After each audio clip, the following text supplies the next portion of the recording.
Hello everyone, Scott here again. I just got out of seeing a few movies, so I have a few to catch up on. First up, we're going to talk about a movie called Recoil. I saw it last week while on vacation.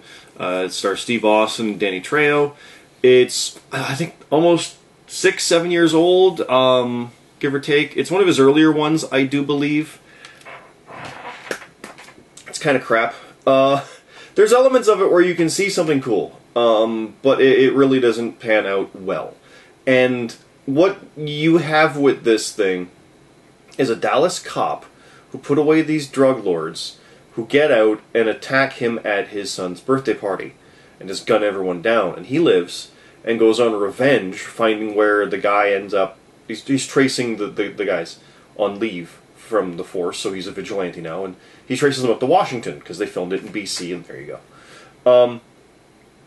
It concept-wise is great. That's the perfect kind of thing you want to put Stone Cold Steve Austin in. Let's not beat around the bush with that at all. That's what else are you going to do? That's a perfect kind of thing for him. Danny Trejo is the main bad guy in this, who's the bike chapter leader in the town he ends up in.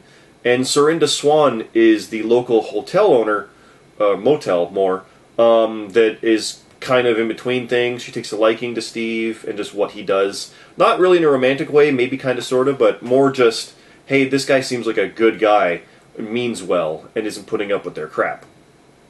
But it's a small town, so everyone knows everyone. There's a mechanic, there's a general store, whatever.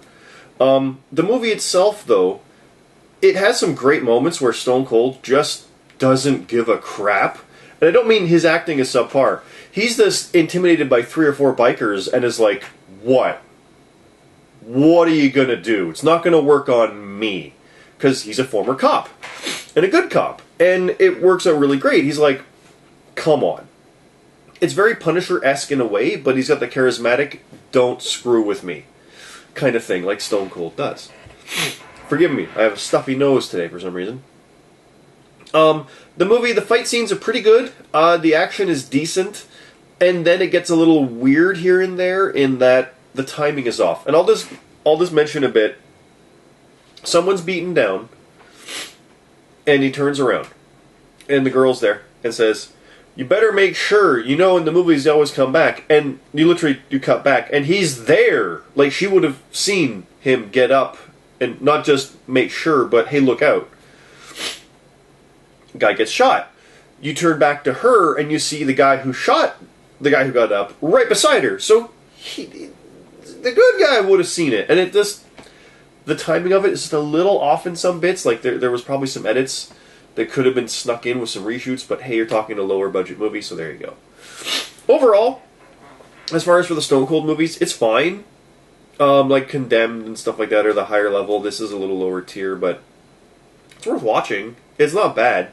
If we're talking out of 5 stars, I think I gave it 2.5 on Letterboxd, so there you go. And that's that. I'll wrap that one up. I've got a couple theatrical ones to talk about now, but do you want me to talk more about these type? Because I saw the movie while on vacation and I figured let's talk about it. It's not a GPC, not hyperbole. This is what I want to do with these, and just I've seen a movie, here's what I think. Not a full review or anything, but it kind of is. So let me know what you think on this one, if you want to see more like this, as I see more like this, and we'll go from there. Otherwise, check everything out on GuiltyPleasureCinema.com. Cyclops Scott, 2 S's on YouTube. That's the social medias. You'll find me on Twitter and Facebook and everything from there. And I'll see you next time. Thanks again.